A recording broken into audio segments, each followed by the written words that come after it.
Good afternoon. Thanks for joining us Across the Fence. I'm Fran Stoddard.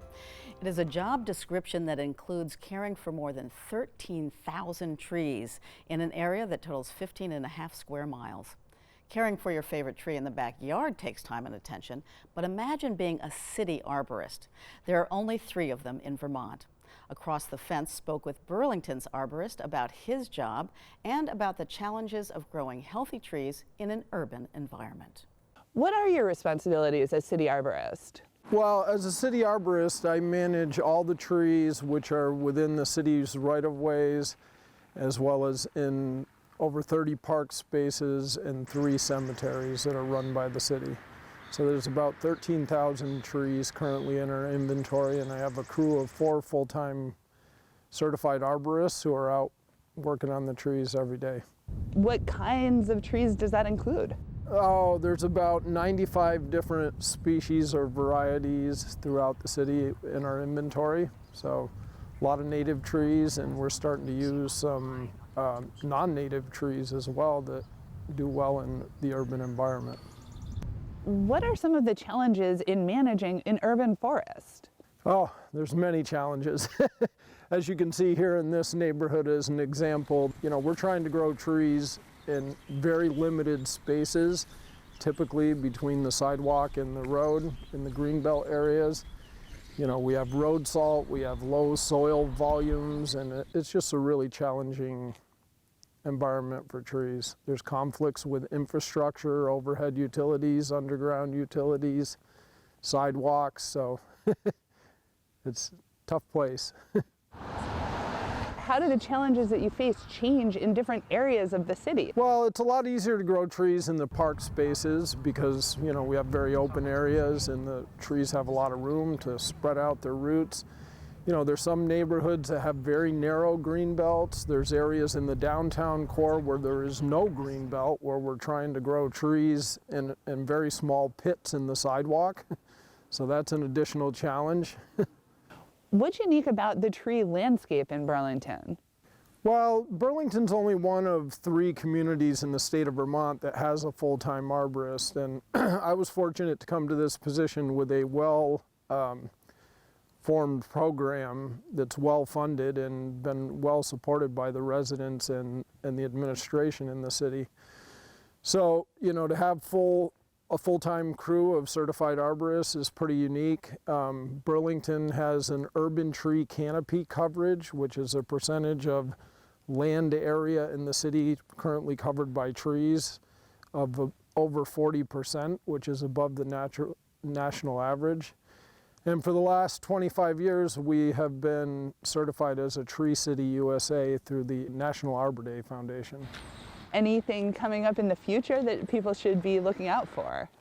Yeah, there's some interesting things going on in Burlington. In the last couple of years, the city adopted these great street standards for plantings in the downtown core. So as areas of the downtown core, as streets are reconstructed, they will be using the latest technologies as far as making room for trees and those new plantings, and also incorporating stormwater rain gardens. So we'll actually be installing on 2 blocks of St. Paul Street between Main Street and Maple Street that's currently under construction. Underneath the pavement in the paved area along the sidewalk will be soil cells. So the tree will appear to be growing in a very small pit, but underneath the pervious pavers that'll be laid in that area, there will actually be a great volume of soil for the trees to utilize and grow to maturity. The 2 other Vermont cities with full-time arborists are South Burlington and Rutland. Before there was Ben & Jerry's, there was Wilcox Ice Cream. The Wilcox family has been making ice cream in southern Vermont since 1928, making it the oldest ice cream maker in the state. Today, the business is headquartered in East Arlington and is run by Howard Wilcox and his 2 children. When the business ran into a challenge in 2017, they called on UVM Extension for help. Keith Silva has the story. Working on Sweet Street in East Arlington, Vermont, has its perks. What makes good ice cream? The formulation, the ability to freeze the product very quickly. Wilcox's premium ice cream touts itself as Vermont's original ice cream. The Wilcox family has been making and delivering ice cream in Vermont since 1928. But this family business is older than that, and they've got the paperwork from the Equinox Hotel in Manchester to prove it. It is a purchase order for the hotel. They wanted broilers but had enough eggs. We've been in the business since 1889, and my great-great-grandfather started peddling as a value-added product, eggs and chickens, lamb, sheep, even to the point in 1892 he was trading my aunt's tuition at Burlington Academy for land because they had students there. Today, Wilcox's premium ice cream makes 80,000 gallons of ice cream each year. It's all made by hand, and it happens very fast. Christina Wilcox is the company's chief financial officer and ice cream maker extraordinaire. I'm picking up a pint, I'm filling a pint, I'm setting it down and having another pint under the point of filling in sometimes 2 seconds. I have to use my peripheral vision to know that the containers are next to me and the person next to me is able to take that from me to put the lid on. It requires an immense amount of teamwork. Everybody has to flow together and know what the next person needs. My team is very well trained and I don't usually have to ask for anything. They know exactly what I need next. Before being made in East Arlington, Wilcox's premium ice cream was made at the family's dairy farm in Manchester. In 2001, a fire destroyed the ice cream production and distribution facilities at the farm. To keep their family business going, the Wilcoxes had to keep making ice cream, which meant miles. Lots of miles. After the fire happened, my dad and I started traveling to other locations wherever we could rent time in a facility. We brought all of our packaging, all of our raw materials. Our mix was made for us to our recipe. We would make what we used to maybe make in a week, in a whole day. There were many weeks over many years that day exceeded 20 hours from start to finish. It was important for our family to continue our own private label, so we traveled into Massachusetts, into New York, into northern Vermont to produce our Wilcox label. And my daughter and I and my son, we'd get up at 4 in the morning, leave and go make like 1,300 gallons of ice cream, load it on the truck and come home, and then offload it into our storage units that we had at that time. So for us to have this facility today, it's like going from a Model T to a Cadillac. To maintain its freshness, ice cream has to be hardened off or frozen fast.